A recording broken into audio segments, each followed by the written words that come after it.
All right, so this video is on sets. It's going to be a complete go through to the sets topic. First of all, there are different types of numbers, and I'm going to discuss different number sets. First one is the set of natural numbers, denoted by capital N. Then it's the whole numbers, denoted by capital W. Then it's integers. But strange as it may seem, but it is denoted by capital Z. This is in respect to some person who actually devised a way to represent the negative values. Integers, then rationals, denoted by the letter Q, and the opposite of that is irrationals, which is Q prime, and then we have the real numbers, which is denoted by capital R. Now, what each of these sets have, what type of elements do they have? The set of natural numbers, as you may have guessed, that the natural numbers occur either starting from 1 and onwards. So natural numbers are 1, 2, 3, complete numbers going by 1. And this is an infinite set, of course, because it has infinite number of set elements. It took centuries for mankind to discover zero, or discover or devise a way how to represent nothing. And that zero that you see right now is a result of many evolutions. When this was added to the natural numbers, they called it whole numbers, as if we don't need any more numbers to represent and do math. But then situations like profit and loss, where the loss has to be represented by some number or some indication, height above and height below, temperature above, temperature below, situations like that raise another concern. Fine, we have the whole numbers, we can show profit or height above, but how do we show height below? And this was the way: -1, -2, and -3, and so on. So it goes towards positive infinity as well as negative infinity. These are complex discussions, positive and negative infinity, but in our scope, it's not yet to be discussed. For rational numbers, I'm going to use another way of representing sets. I'll discuss that in detail in short while. So far, it's just the tabular form. All these three representations are just the tabular form, where you tabulate their elements. The form that I'm going to use now is called the set builder notation.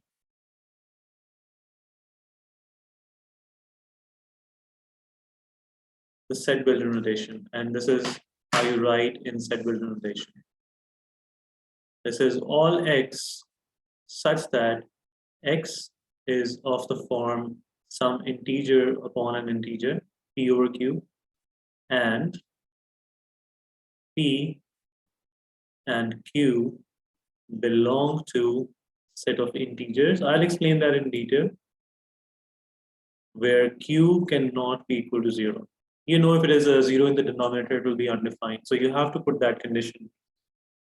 Right, all the numbers which can be written as, the crux of this notation and symbols is that all the numbers which can be written as a number upon a number, integer upon an integer. But what if you cannot write them? This is how you define the set of irrationals. All those numbers such that x is not equal to p over q, and p, q belongs to set of integers, and q is not equal to 0. Whereas real numbers is simply union. If you combine all the rational numbers and irrational numbers, you will get set of real numbers. I'll explain in a short while what do you mean by the union.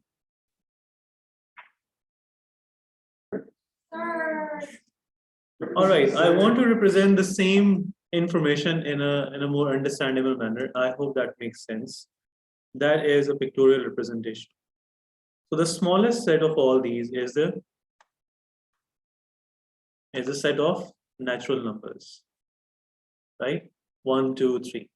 If you add just another element, 0 in it, what do you get? You get the set of whole numbers. Okay, if you add another type of elements, all the positive whole numbers, positive complete numbers, including 0, if you add the negatives as well, what do you get? You get the set of integers. If you can write the integers as an integer upon an integer, like p over q form, what do you get? You get rational numbers. And everything other than rational numbers, outside the rational numbers, will be irrational numbers, right? And if you put all the rational numbers and the irrational numbers inside one big set, what do you call that? That's a set of real numbers. It means there is something other than real as well. We say imaginary numbers. And that is studied in complex numbers for our next grades, not at the MYP or grade 10 level, right? So all this pictorial representation is a simple way of remembering whatever I told here. Shall we proceed? Okay, up next is ways of representing a set. Ways of representing a set. A set is always represented by a capital case. The letters with capital case, and whereas the elements are always shown by small case letters. If it is a letter element, then it has to be a small case. Representation also includes the ways of writing, and as I already told you, what's the first one? The tabular form. And then there is the descriptive form. And the most advanced way, more scientific in nature, is the set builder notation.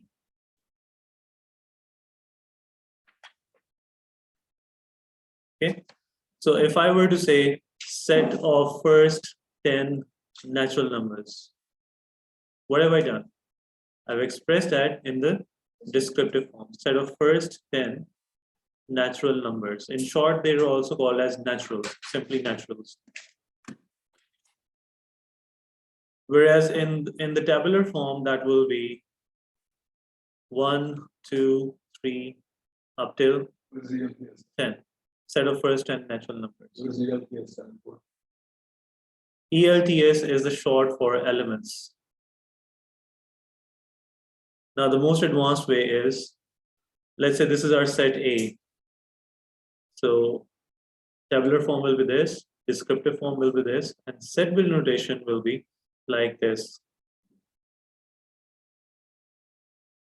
X such that X belongs to set of natural numbers and X is less than 10, less than equal to 10, tabular form. So you read it like this. All X, this slash sign is read as such that this is read as X belongs to this symbol, this mixture of E and C. It means belongs to or is a member of.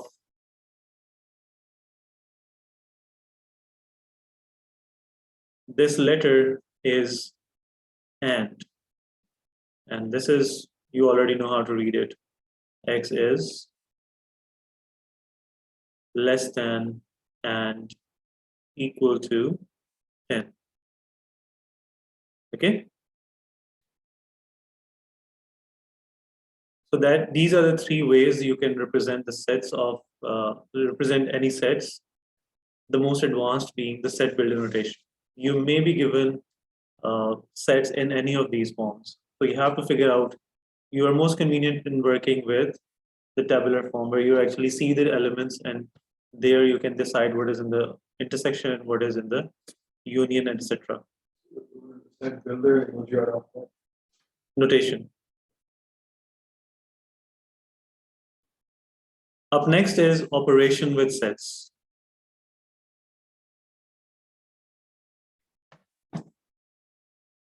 Operation with sets. Word sets will come in the exam.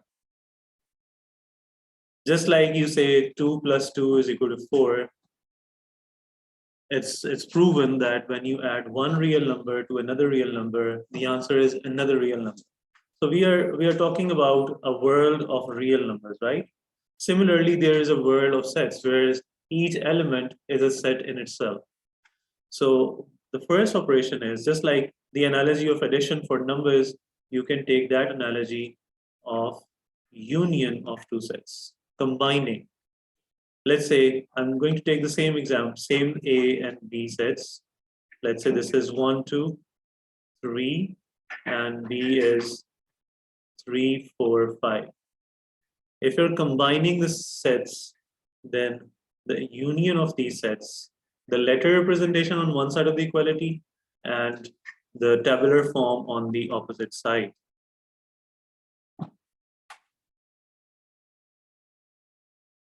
Right? Now, in union, you're just simply gathering all the elements. So what should I write? 1, 2, 3, but there's another 3. Should I write it again? 4, 5. What will happen if I write it again? It will just be wrong. Why would that be wrong? The non-example would be if you write the repeated element more than once.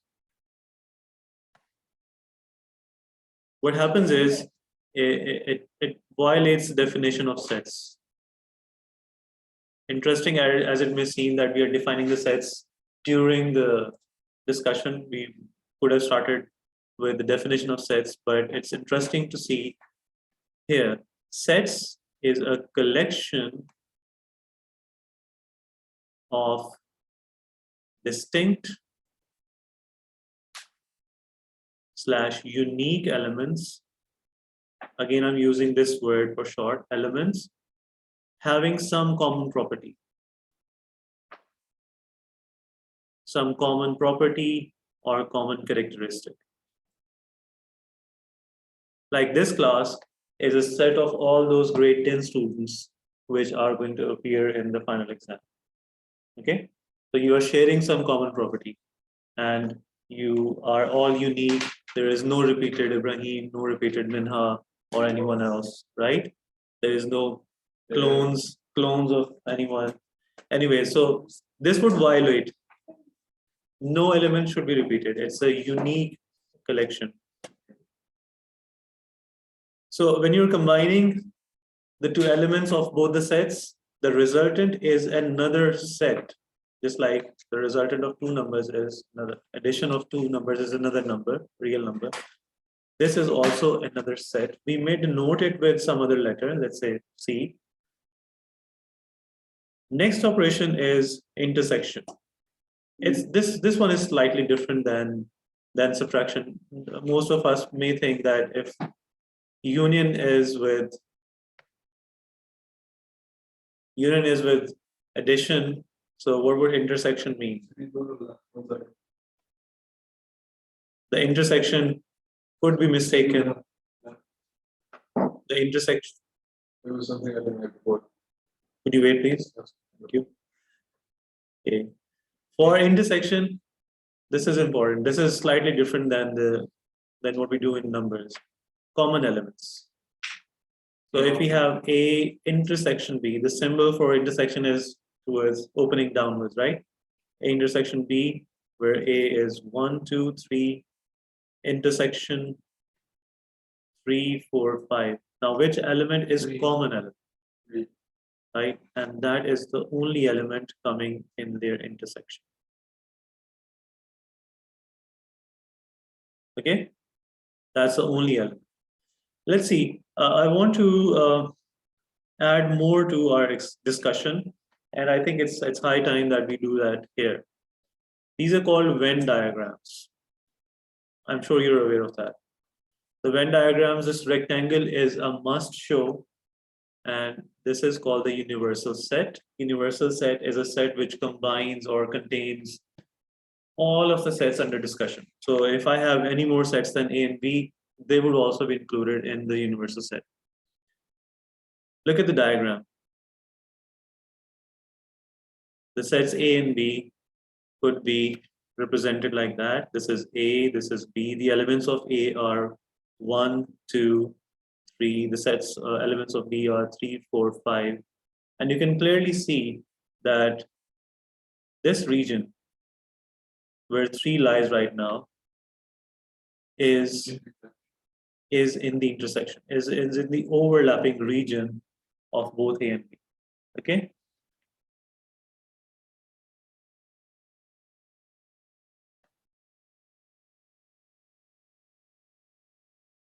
So for intersection, this is our answer. What if we were to use the same information for union?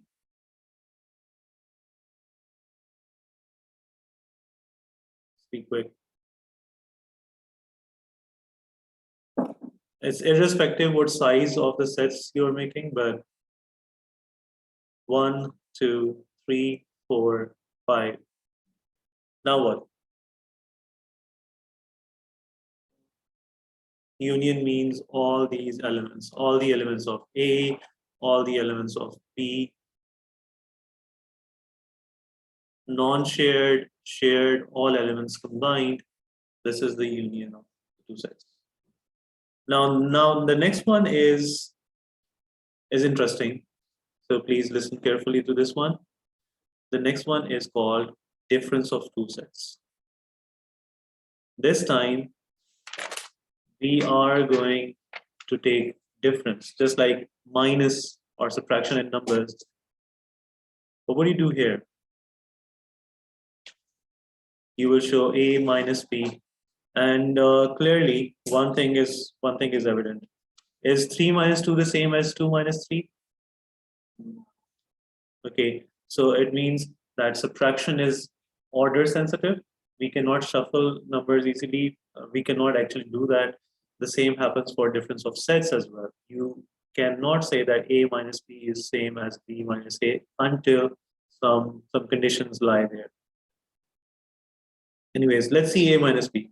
So A minus B is set A, 1, 2, 3, minus set B, which is 3, 4, 5. Now, this is how it goes. Should I describe it in words first? Write it. Uncommon elements of the first set. Uncommon elements of the first set. So what are those? 1 and 2, and that's it. Of the first set only. Okay? Uncommon elements of the first set. And what the Venn diagram would look like.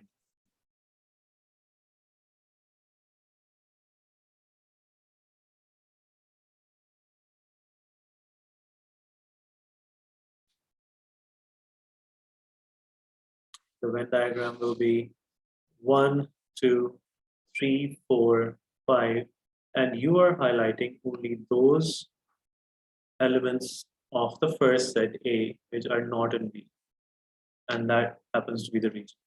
Okay, the non-shared part of A. Whereas if you were to do B minus A, can anyone tell me the answer without the diagram? B minus A, what is that? 3, 4, 5 minus 1, 2, 3. What's your answer now? 3 is the common element. So we are just having 4 and 5 in our answer. Okay. Now, this idea can be extended to a bigger set. I have not formally defined, but you know about universal set, right? What is a universal set again? Set having or has elements of all sets under consideration. Elements of all the sets under consideration, or in your question, that is the universal set. What if you take a set out from a universal set?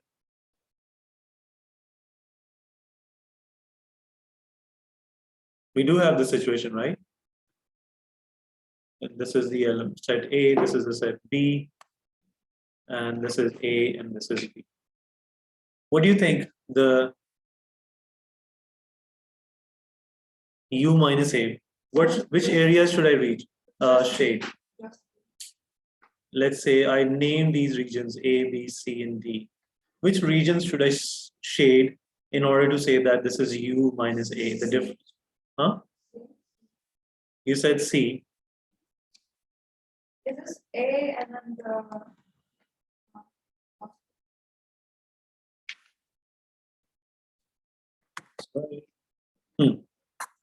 Is that the answer?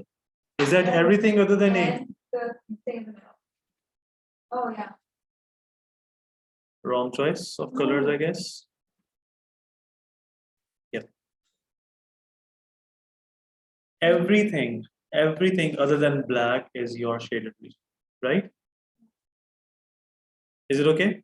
Yeah. So this is called complement of a set. Complement of a set A. This is denoted by A prime, and this has every other element in the universal set other than A. Okay, every element of the universal set other than A. If this shading is not convenient, the black shading is not to be considered. For the later part, I'm going to make white screen so that you understand it better. White will be the unshaded part, right? Okay.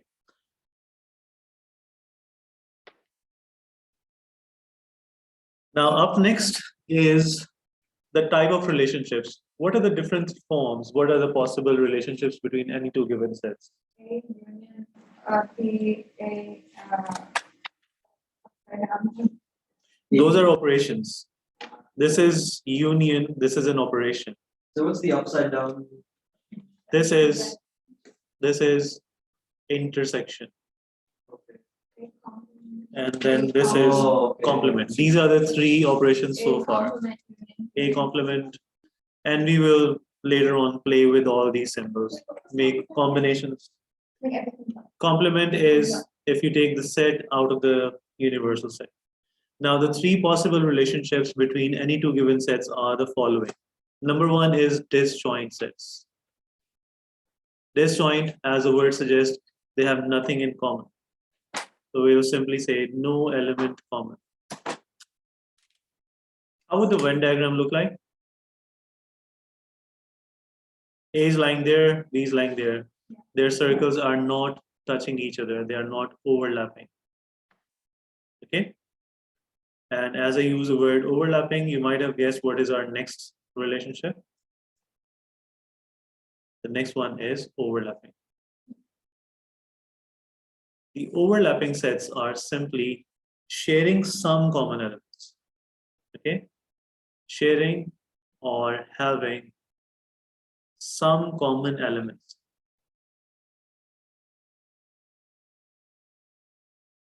The Venn diagram would look like that. The previous example that we were sharing, right? They have one or more elements in common, and that's it. So something common, nothing common, something common, and what's the next possibility? Can you predict?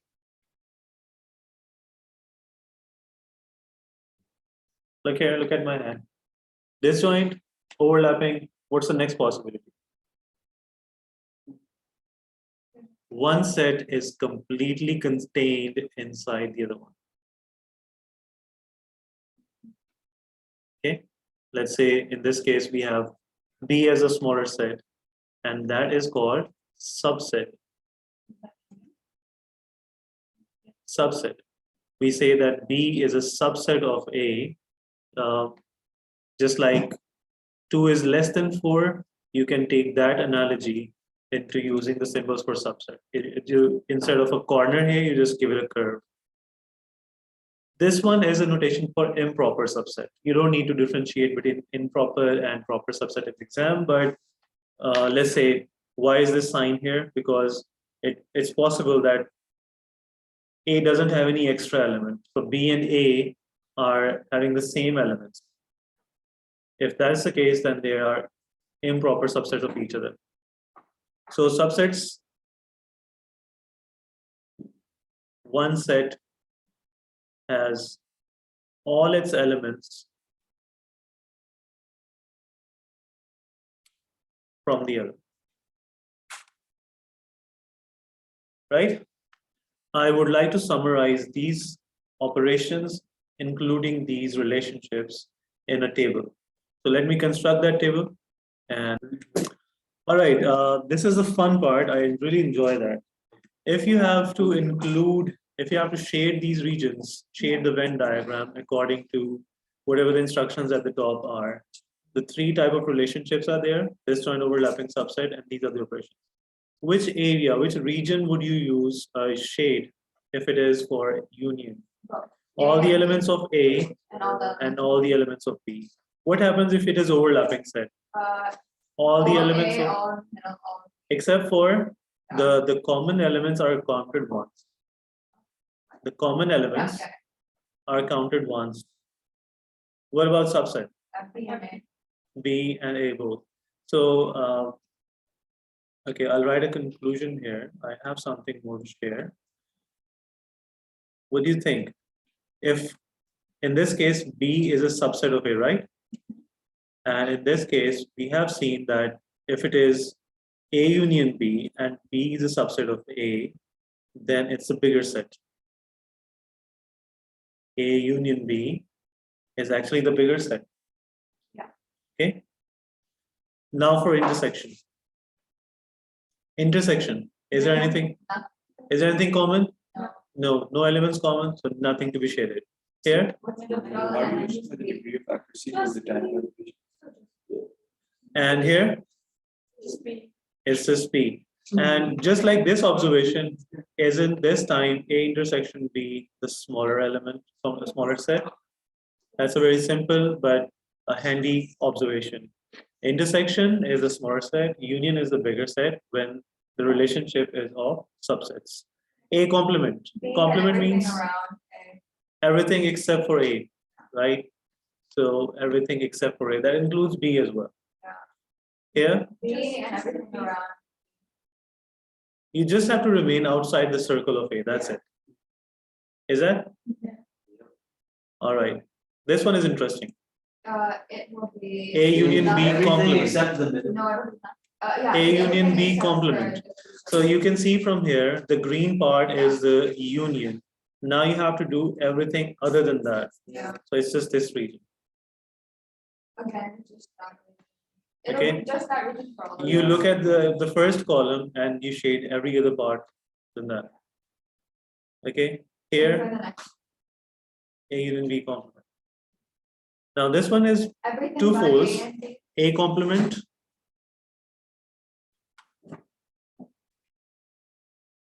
All right, so A complement is, I'll do shading in multiple stages. A complement is everything except for A, right?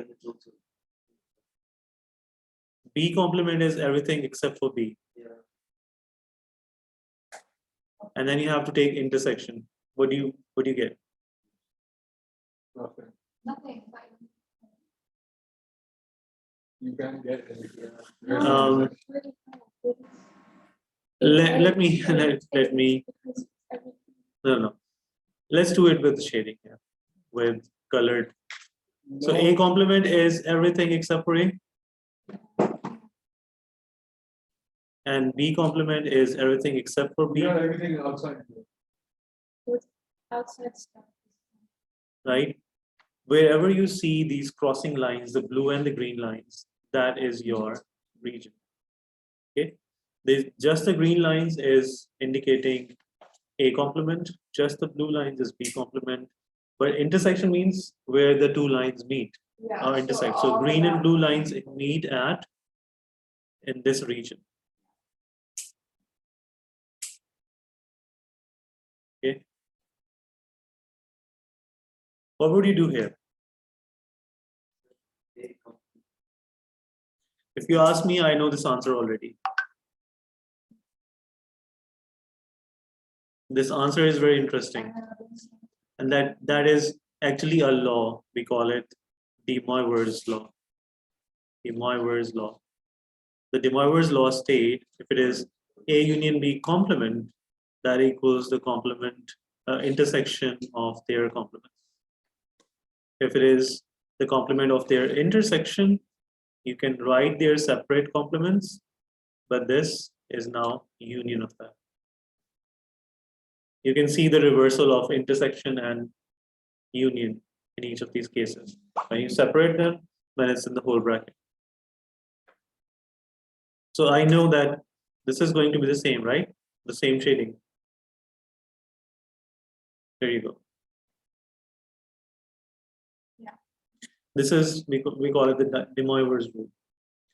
The last two things in this discussion are, should I discuss that as well?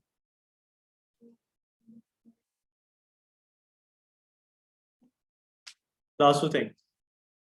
Our next result is just counting the numbers. Sometimes you're not given the elements, you're just given how many numbers does a set have. Let's say set A has number of elements. This is how you read it. Number of elements in A is 4 and number of elements in B are 5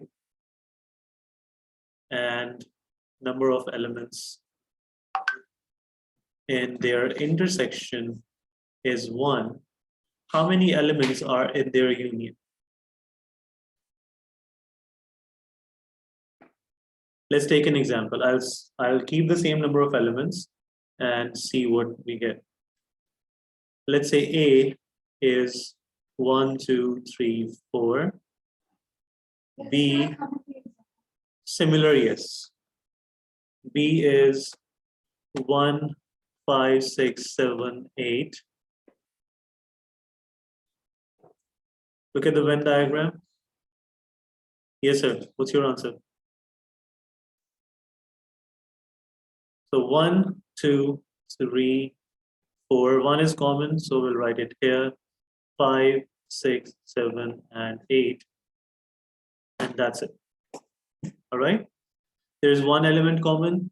Total elements in A are 4. Total elements in B are 5. How many elements do you count in their union?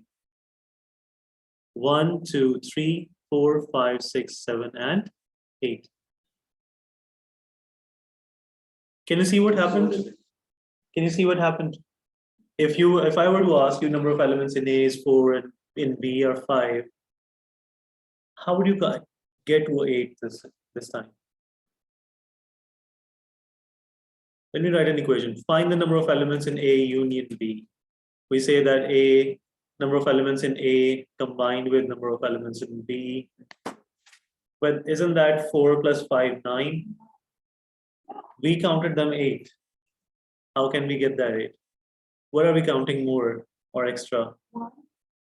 This element, exactly. This element, which is in the intersection, is counted once for A and then for B. So it's counted more than once. It should have been counted just once. Isn't 1 in the intersection? Yes. Okay. So the number of elements in the intersection have to be subtracted. You are counting them more than once. Hence, that is the equation. Guys, this is a very important equation that you need to have. I don't know the issue, but I counted it once. I only counted one. Because I gave you the elements. But No. but just it try to look at it is- without the elements. Right? If this is the situation, what would you do? How would you do? Then you have to make use of this equation. Okay? Then you have to make use of this equation. What? I don't get over it. I'll give you questions later. I'm just giving this different types of scenarios that you may get. The questions are to be done later. This one counts as the last bit where we have problems which will be best solved using the Venn diagram. In Venn diagrams, you should be able to understand what each of these regions are, and I call it solving by region method. Hi, Mom. Okay, the region method. In this method, the first thing that you need to know is what each of these regions mean. Okay, I'm going to label all of these regions. Let's say this is set A and set B. In this particular example, it's a tennis club with fair hair, blue eyes.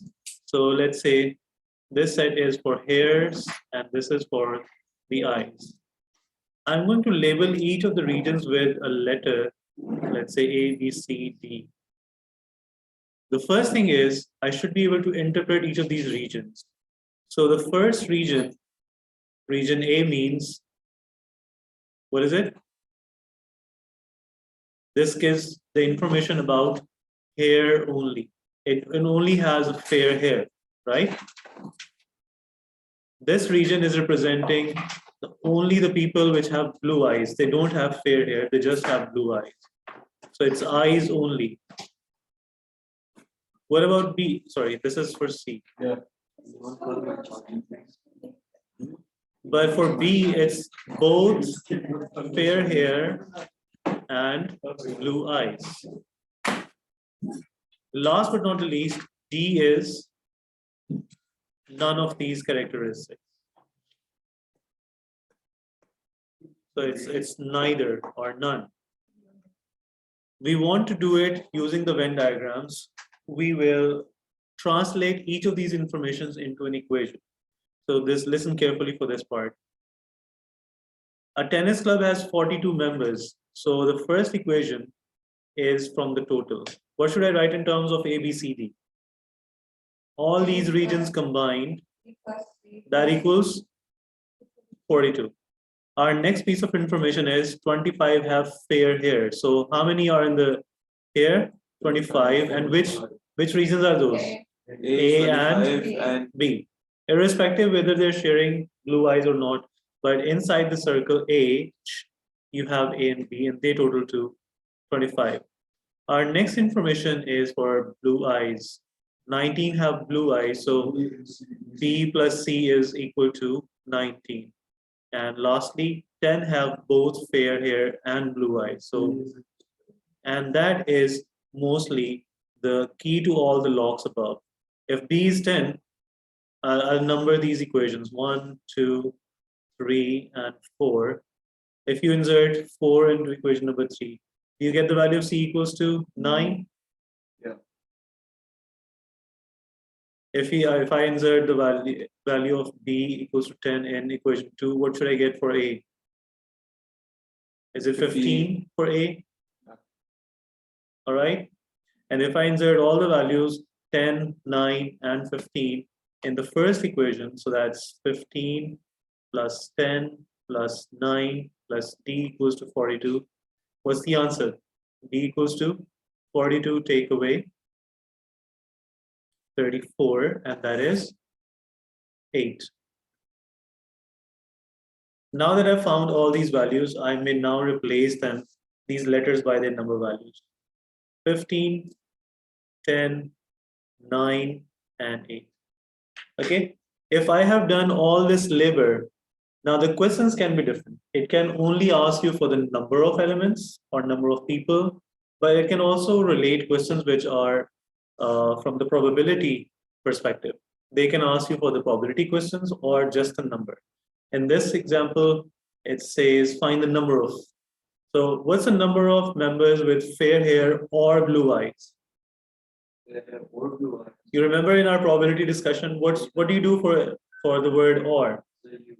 Is it addition or multiplication? For or, it's addition, right? So probability of fair hair is 24. Sorry, they are asking for the numbers, not the probability. Fair hair or blue eyes, all of these, right? So what you're saying is what's in the book doesn't matter. So it's 34. That's 34 years. 34. All of the A, B, C. And blue eyes, but not fair hair.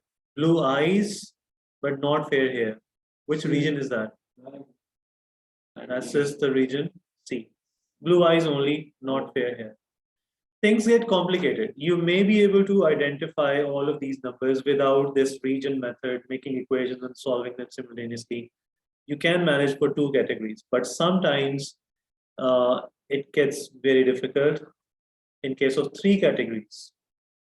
So 3 categories is slightly difficult one. Maybe next session we can discuss that as well. As for now, you should be able to understand what each of these regions represent. Each of these equations is converted into a separate equation, and then you're solving simultaneously. Sometimes the information still can be manipulated where you cannot find each of these letters directly. You'll have to plug in, let's say, you have to insert the whole equation and one of these letters. There are different scenarios, depends on the question. But in short, they are solved simultaneously. That's the comprehensive word to say. How do you More simultaneously examples. solve